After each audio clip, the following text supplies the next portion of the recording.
वालेकुम viewers, Sam recipes में आप सबको खुश आमदीद। आज मैं आपके लिए एक बहुत ज़बरदस्त चटनी की रेसिपी लेकर आई हूँ जो हमारी फैमिली की ऑल टाइम फेवरेट है। ये है लहसुन और मिर्च की चटनी। इसमें हमें जो चीज़ें चाहिए वो बहुत सिंपल इंग्रेडिएंट्स हैं। इसके सिर्फ 3 इंग्रेडिएंट्स हैं। इसमें हमें चाहिए हरी मिर्च जो छोटी वाली होती है, वो हमें आधा पाव चाहिए। नमक 1 टेबल स्पून या फिर हस्बे जायका।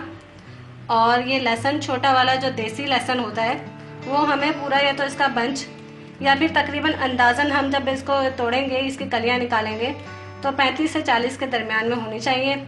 और इसका हमें जो पतला वाला छिलका है उसको नहीं निकालना है, और जो मोटा वाला है उसे रिमूव कर देना है। और ऊपर और नीचे से, ये देखें, ऊपर और नीचे से मैंने इसको काट दिया है ताकि इसका ये जो ज़्यादा छिलका हमारे मुँह में ना आए।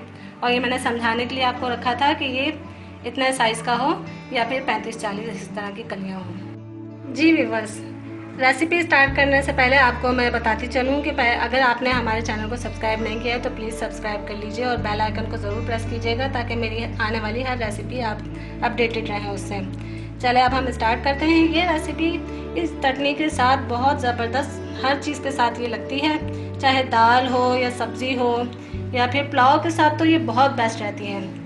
इसका मज़ा बहुत ज़बरदस्त होता है। अब हमने ये करना है कि सबसे पहले हमने हरी मिर्च को थोड़ा सा कूट लेना है। जब ये थोड़ा सा कूट जाएगी तो फिर उसके बाद हमने इसमें और चीज़ें ऐड करनी है। जी, अब हमने इसको आधा कूट लिया है। और ये मैं बताती चलूँ कि इसे हमें इमाम दस्ते में ही कूटना है। इसको ग्राइंडर में बिल्कुल भी नहीं करिएगा क्योंकि इसका टेस्ट वैसा नहीं आता है, फिर इसका टेस्ट ख़राब हो जाता है। या तो सिलबट्टे में या फिर इमाम दस्ते में इसको कूटना है। अब ये थोड़ा आधा देखें आप, जैसे कूट गया है ना, तो अब आपने इसमें लहसुन शामिल करना है।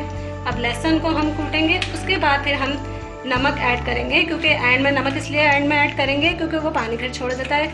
और हमने पहले फिर लहसुन को कूट के और फिर उसमें बाद में लास्ट में नमक ऐड करके फिर उसको थोड़ा सा कूट लेना है। ये देखें फ्रेंड्स, ये लहसुन भी अब कूट चुका है। अब हम इसमें नमक ऐड करेंगे और फिर इसको भी बस 1 मिनट से ज़्यादा नहीं कूटना है, बस 1 मिनट कूटना है। फ्रेंड्स, आज हमारे फैमिली मेम्बर्स बहुत खुश होने वाले हैं क्योंकि ये रेसिपी, ये चटनी मैं जब भी बनाती हूँ तो सब बहुत ज़्यादा लाइक करते हैं और पूछते हैं कि आपने कैसे बनाई। और जब मैं बताती हूँ कि बस इसमें सब हरी मिर्च और लहसुन है खाली, तो वो हैरान हो जाते हैं कि इसका टेस्ट तो बहुत ज़्यादा ज़बरदस्त है। तो आज सब लोग बहुत ज़्यादा खुश होने वाले हैं ये रेसिपी देखकर। बस अभी हमारी चटनी बिल्कुल तैयार हो चुकी है, ये कुट चुकी है। और आप देख सकते हैं कि मैंने बिल्कुल नहीं पीसा है इसे ये जैसे ये थोड़ा मोटा मोटा नज़र आ रहा है आपको, सेम आपने ऐसे ही रखना है क्योंकि इसका टेस्ट इससे ही ज़्यादा अच्छा आता है। अब हम इसको निकाल लेते हैं और जिस भी चीज़ के साथ हम इसे सर्व करेंगे तो आप भी सबके ऑल टाइम फेवरेट बन जाएंगे। साथ साथ आप मेरे चैनल को ज़रूर सब्सक्राइब कीजिएगा, लाइक कीजिएगा आगे आने वाली मेरी सारी रेसिपीज़ देखने के लिए, जो कि बहुत अच्छी रेसिपीज़ हैं जो मैं आपके साथ शेयर करूँगी इंशाअल्लाह ताला।